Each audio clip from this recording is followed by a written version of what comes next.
उनके मन में खुद के वजूद को खत्म कर लेने के लिए आत्महत्या के भी विचार आए।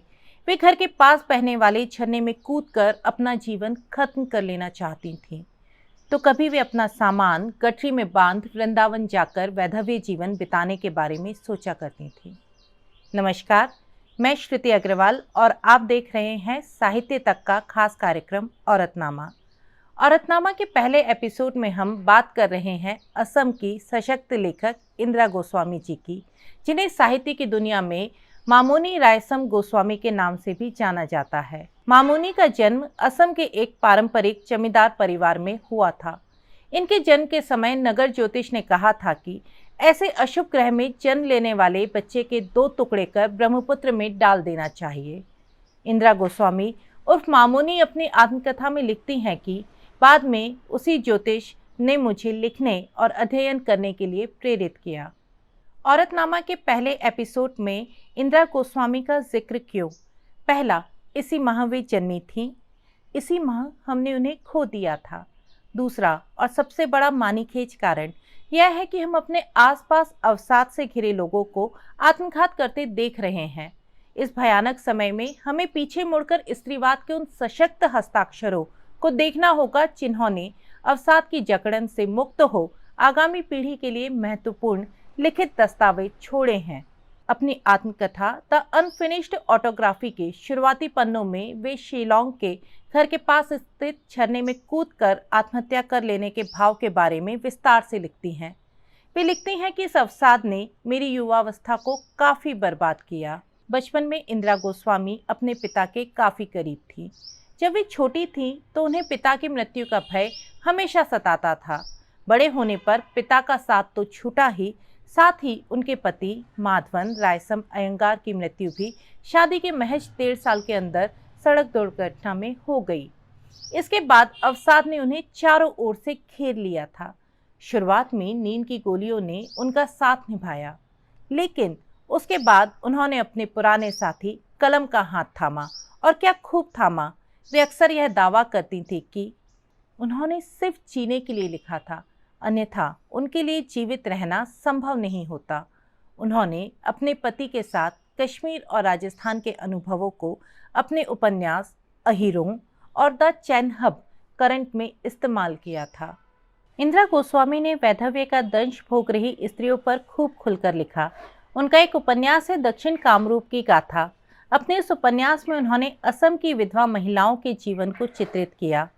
वे लिखती हैं कि विधवा होते ही महिला को निरामिष होना पड़ता है, सफ़ेद कपड़े पहनना और घर के अंदर तो रहना ही पड़ता है। खाना भी ज़्यादातर एक बार ही मिलता है। वे मसूर की दाल और प्याज जैसी चीज़ें तक नहीं खा सकती हैं। विधवा विवाह का प्रचलन नहीं था, तो आसपास के लोग महिलाओं की इस दशा का फायदा उठाने से नहीं चूकते थे।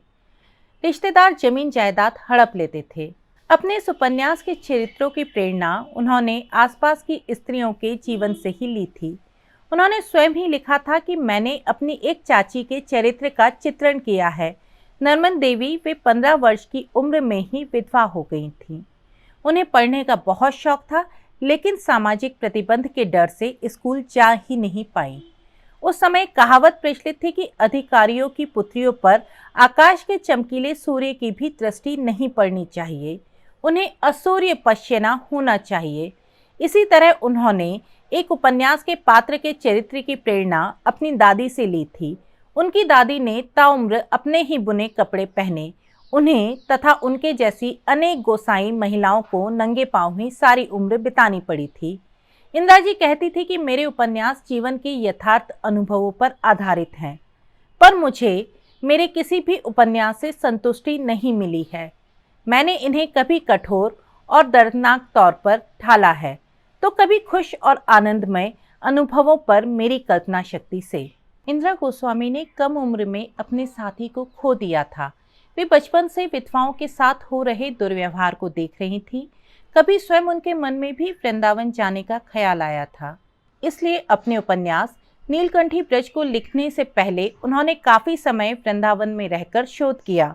इस शोध को करते हुए उनकी आत्मा सिहर उठी थी।